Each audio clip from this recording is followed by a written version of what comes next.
Hey everybody, welcome back to Amigabites. Tonight I'm taking a look at a game that I've been keen to check out for quite a while. This one is called Banshee.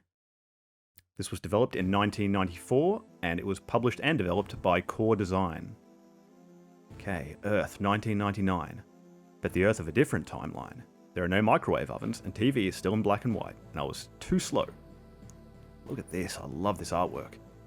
Bladax Muldria, the evil ruler of the Styx Empire, has an exquisitely evil idea.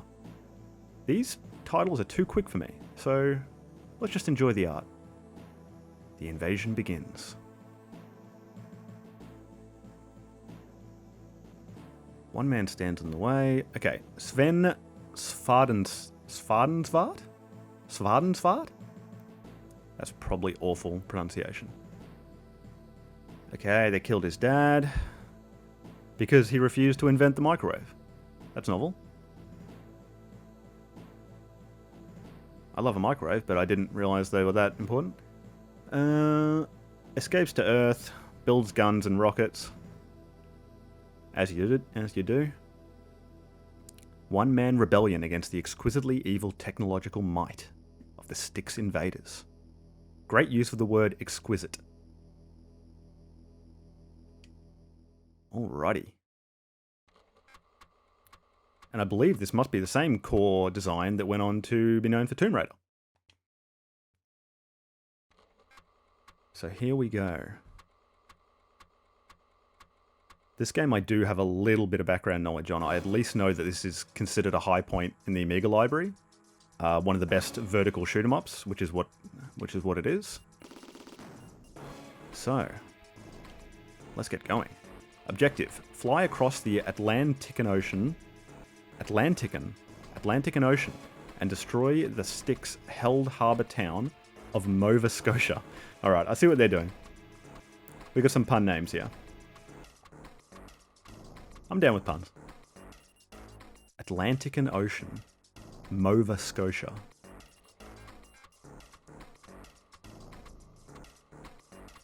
Funky music.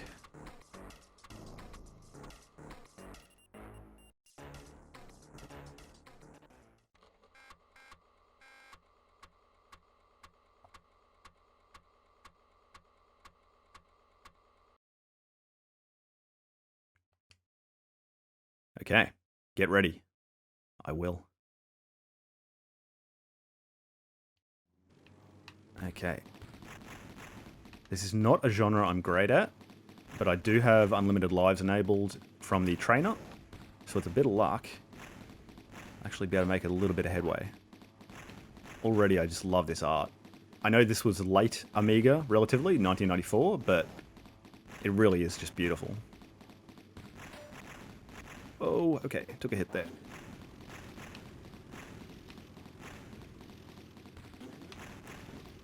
And another one.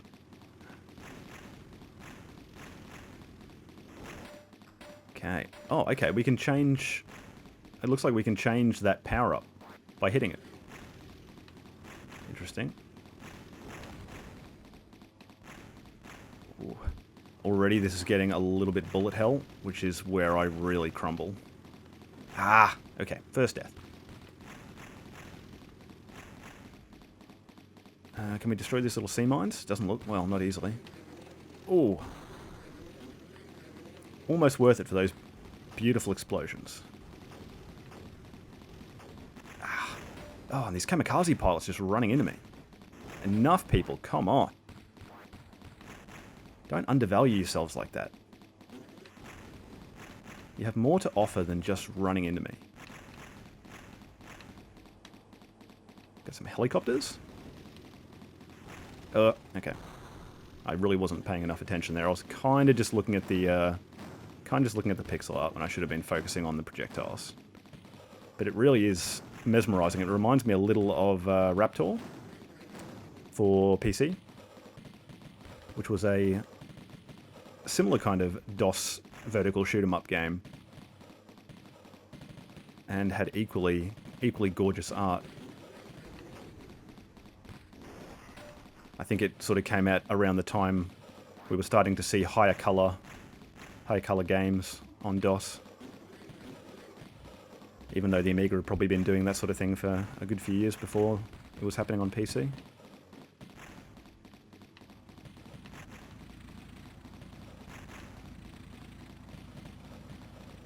Oh, okay.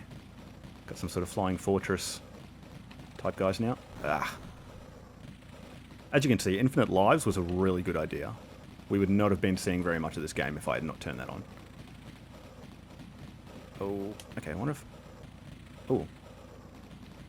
I just tried pressing the other button on the joystick. See if that did anything? Oh, it flies forward? That's weird. I already have a fly forward button. Alright, got one. Or nearly got one? Is it blowing up? Okay, it's blown up. If this wasn't so hectic, I'd stop for a moment and take a look at... Well, I mean, I suppose I can do that. I've got enough lives. Take a proper look at what's on my status bar over on the left there. Okay, so we've got a score at the top there. We've got lives and loops. I'm not sure how to do a loop. Is that like the maneuver the loop? We got our shield, which I guess is just our health. And we got a boss health meter, which is nice to have, but it's a bit tricky to see it out of the corner of your eye there when you're trying to focus on everything that's going on. And then we've got another meter at the bottom. Is this a two-player game?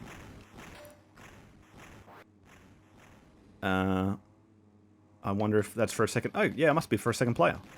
That's nice. I don't have the ability to try out anything like that at the moment, but nice to have the option.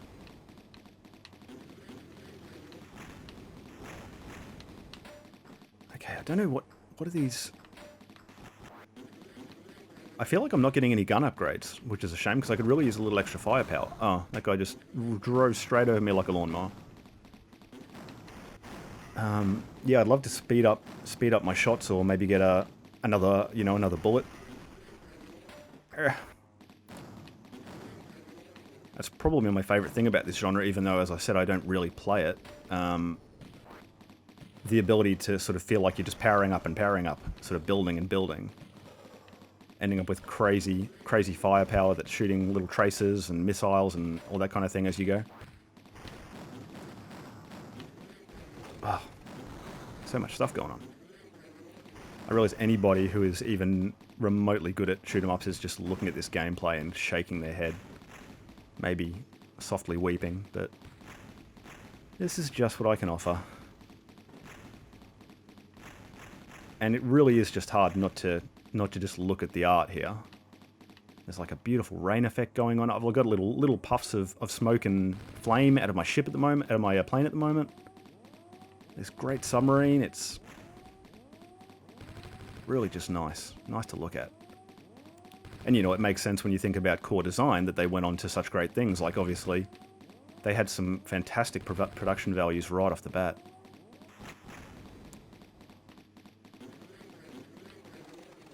Okay. That boss has got a lot of health. I should try some other buttons. No? Okay. Okay, that was my... Okay, I found the loop button. I'm not sure what that does. I mean, obviously it loops, but I don't know what the benefit of that is. Is that like a moment of invulnerability, maybe?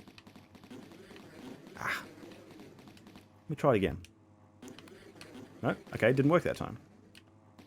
Have I used them all up? I've still got two.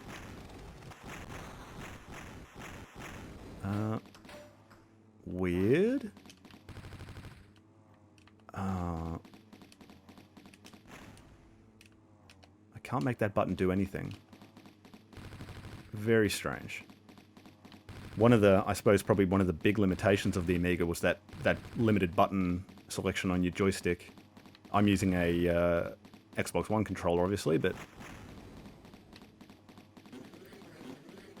it must have been tricky for developers to design their games in such a way that it was viable to play everything with directions and two buttons at the most.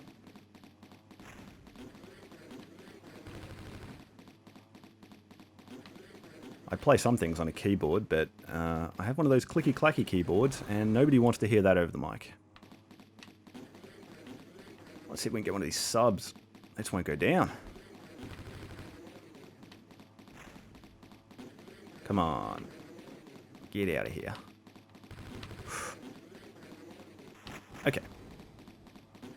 Wait, do we... No, he's still alive. Okay, never mind. Spoke too soon. Ah.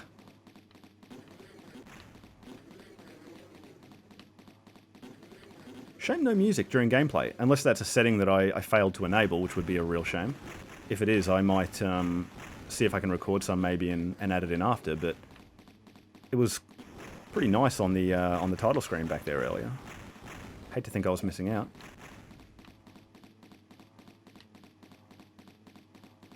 Okay, what next? Oh, some land? Oh, why am I shooting a lighthouse? Seems unnecessary. Ships need that.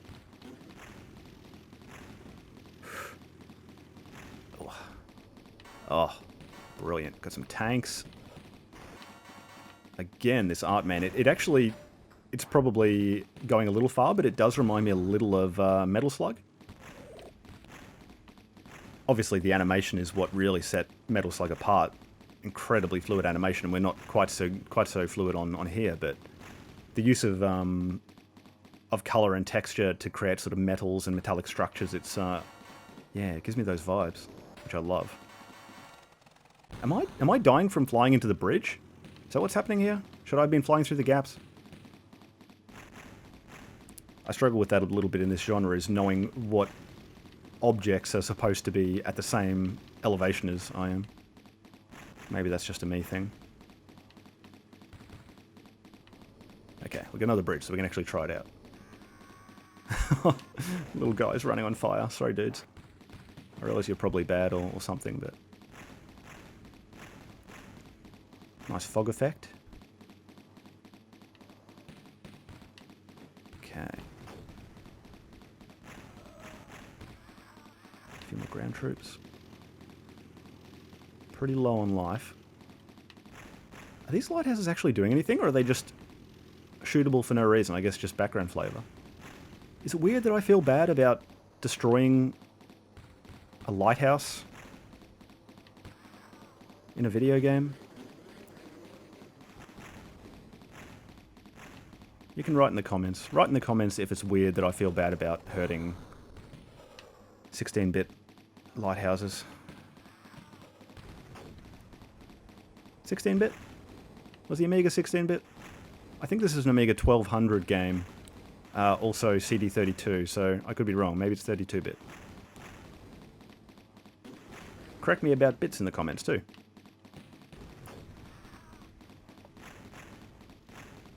Okay, we've got calmer oceans now. Ah, okay, I've got a gun upgrade at last. Have I just been missing them the whole time? Unbelievable. Okay, finally a little extra firepower. I can shoot them from the side like that. That's great. Yeah.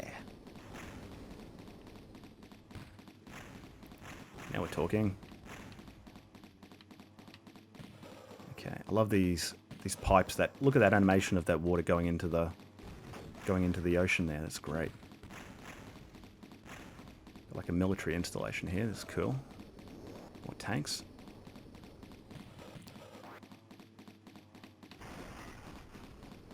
Ooh, lots of tanks. I really don't have the firepower to take these guys out very comfortably. I probably should have been getting a lot more upgrades than I did.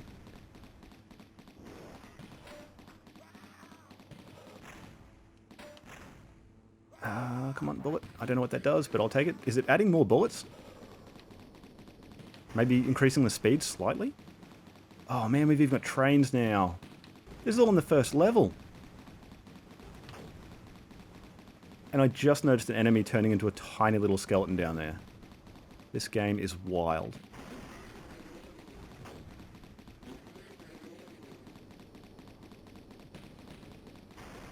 Okay. What are these guys shooting at? They're not shooting at me. Well, that one wasn't. Okay, another tank. Okay, now we've got guys with rocket launchers. Okay, a little train depot. Take you out.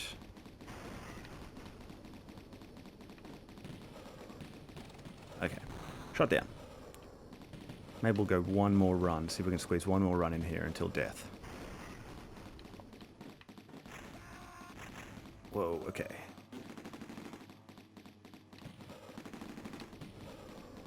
Oh